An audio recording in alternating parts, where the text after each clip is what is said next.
ৰূপৈহাটৰ পশ্চিম হালপাৰাত এখন মাদ্ৰাসাত দোৱা মেহফিলৰ আয়োজন।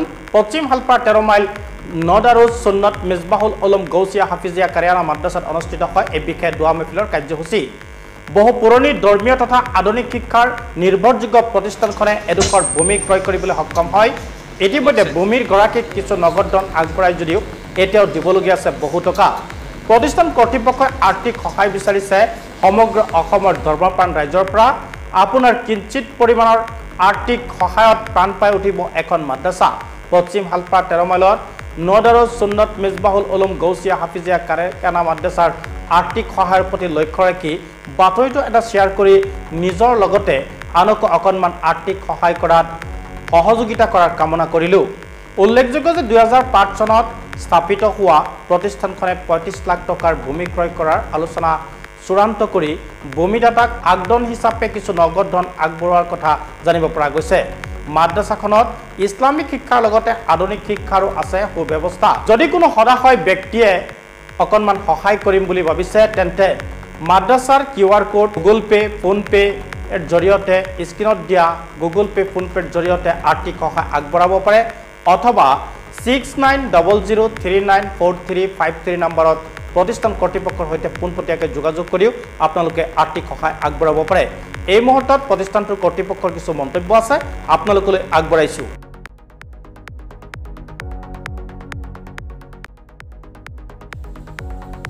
সাংবাদিক বন্ধুসকললৈ মোৰ ফালৰ পৰা আন্তৰিক শুভেচ্ছা আৰু মোবাৰকবাদ থাকিলে। আজিৰ অনুষ্ঠানখন ইতিমধ্যে আপোনালোকে গম পাইছেই, এখন মাদ্ৰাসা হয় আৰু এই মাদ্ৰাসাখন মোটামুটি ধৰক 2005 পৰা আৰম্ভ হৈ আজি বৰ্তমান 2025 পাইছে আহি। কিন্তু এই পৰ্যন্ত এই অনুষ্ঠানৰ নামত ম্যাদী মাটি নাছিলে, নিজস্ব ঘৰত ম্যাদী মাটিত মাদ্ৰাসাখন চলাই আহিছিলে। ইতিমধ্যে আল্লাহৰ অতি কৃপাত ইয়াৰে একজন ব্যক্তিয়ে এই যিটো জাগাত মানে যি ঠাইত মাদ্ৰাসা চলি আছে এই মাটিৰ মালিক এখেতে জাগা দিছিলে, ঠাই দিছিলে চলাবৰ কাৰণে। কিন্তু যেতিয়া এখেতৰ সন্মুখত মানে সমস্যাখিনি পেছ কৰা হ'ল যে আমাৰ মাদ্ৰাসাৰ নামত ম্যাদী মাটিৰ প্ৰয়োজন হৈছে, আশে পাশে কোনোবাই দিয়া নাই, গতিকে আপুনি দয়া কৰি যদি এইখিনি মাটিয়ে দি দিলে হয় আমি আপোনাক উপযুক্ত নহ'লেও কিবা এটা পৰিমাণে আপোনাক এটা ধন দিম আৰু এই মাটিৰ পইচা আমি দিম। ইতিমধ্যে নিৰ্ধাৰিত হৈছেও 30 লাখ মান টকা মানে তেখেতক দিব লাগিব, যদিও এই মাটিৰ দাম আৰু অলপ বেছি হ'ব পাৰে। কিন্তু এখেতে মাদ্ৰাসাৰ ফালে লক্ষ্য কৰি আৰু মছজিদ মাদ্ৰাসাৰ মায়ে মহব্বত অন্তৰত ৰাখি আল্লাহ ৰছুলৰ নামত এই মাটিখিনি তেখেতে দান কৰিছে। তেখেতৰ কাৰণে আমি সকলোৱে দোৱা কৰিছোঁ আৰু কৰিম। জানা হওক ইয়াৰ লগত আপোনালোকক জনাই সুখী হৈছোঁ যে বৰ্তমান এই মাদ্ৰাসাখনত আমাৰ আৰবী শিক্ষাৰ লগে লগে আধুনিক শিক্ষাৰ ব্যৱস্থা কৰা হৈছে আৰু এই আধুনিক শিক্ষাৰ জৰিয়তে আমাৰ বহুত আশা আকাংক্ষা অন্তৰৰ ভিতৰত আছে, মনৰ ভিতৰত আছে যে এজন মৌলবী আৰু মুফতি হোৱাৰ লগে লগে যে তেখেতে এজন ভাল দেশৰ কাৰণে নাগৰিক হ'ব পাৰে আৰু ইয়াৰ পৰা যাতে আমি যিকোনো ডিপাৰ্টমেণ্টৰ এজন মানুহ আমি জন্ম দিব পাৰোঁ, চাই মাষ্টৰ হওক, প্ৰফেচাৰ হওক, চাই ডাক্তৰ হওক, ইঞ্জিনিয়াৰ হওক। আমাৰ বহুত ডাঙৰ পৰিকল্পনা দেশৰ কাৰণে, ৰাজ্যৰ কাৰণে, যাতে আমাৰ দিন ধৰ্মৰো কাম হয় আৰু আমাৰ দেশৰো কাম হয়। এইটো হ'ল আমাৰ ধাৰণা আৰু সকলোলৈ আমাৰ অনুৰোধ থাকিল আপোনালোকে সকলোৱে সহায় সহযোগিতা আগবঢ়াব। আৰু সহায় সহযোগিতা মানে বৰ্তমান এখেতসকলৰ আৰ্থিক বহুত নিম্নগামী। এখেতসকলে বিচাৰিছে যে ৰাইজে যদি অকণমান সহায়ৰ হাত আগবঢ়ালে হয়, অকণমান সহযোগিতা কৰিলে হয়।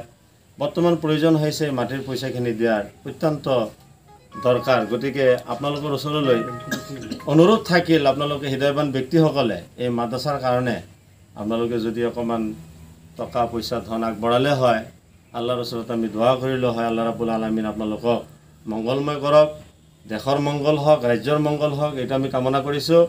আৰু যাতে খুব কম সময়ৰ ভিতৰত আমাৰ এই মাটিখিনিৰ পইচা ইনশাআল্লাহ আমি তেখেতক দিব পাৰোঁ, যিহেতুকে তেখেতে মাটিৰ মালিক হয়।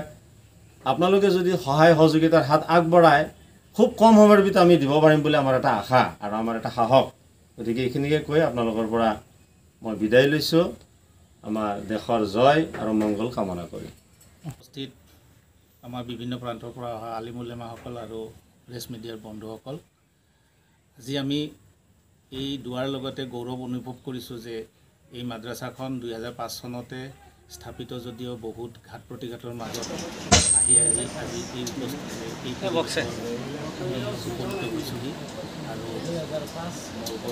ক'লে অলৰেডি এই মাটিখিনি আমাৰ প্ৰায় 2 বিঘা মাটি ইয়াত বন্দোবস্ত হৈছে আৰু মাটিখিনি প্ৰায় 30-35 লাখ টকা ভেলু হৈছে আৰু সেইখিনি আমি অনতিপলমে তেওঁলোকক দিম বুলি এটা আশ্বাস দিছোঁ এইখিনি ৰাইজৰ দান বৰঙণিৰ জৰিয়তে ইয়াত আমাৰ প্ৰায় 60-65 দূৰ দূৰণিৰ ছাত্ৰ ছাত্ৰী আছে আৰু এই ছাত্ৰ ছাত্ৰীখিনিৰ ভিতৰত প্ৰায় 45 গৰাকী ছাত্ৰ ছাত্ৰী আমাৰ ইয়াত হোষ্টেলত বসবাস কৰে গতিকে তেখেতসকলৰো খোৱা বোৱাকে আদি কৰি কিতাপ পত্ৰ বা ড্ৰেছ পাতিৰ বহুতো আৰ্থিক অৱস্থাৰ কথা জড়িত হৈ আছে গতিকে এই অঞ্চলৰ ৰাইজ তথা আপোনালোকৰ মিডিয়াৰ যোগেৰে অলপ পাব্লিচিটিৰ জৰিয়তে যাতে এই অনুষ্ঠানটো জীয়াই ৰখাত সহায় হয় তাৰ বাবে আমাৰ তৰফৰ পৰা অনুৰোধ থাকিল আৰু এই আপোনালোকৰ এতিয়া বৰ্তমান প্ৰব্লেমটো কি হৈ আছে মাটিৰ পইচাখিনি দিয়া মাটিৰ পইচাখিনি দিয়া প্ৰব্লেমটো হৈ আছে বৰ্তমান অলৰেডি এটা অংশ কিঞ্চিত পৰিমাণে তেখেতক আগধন হিচাপে দিয়া হৈছে বন্দোবস্তৰ সময়ত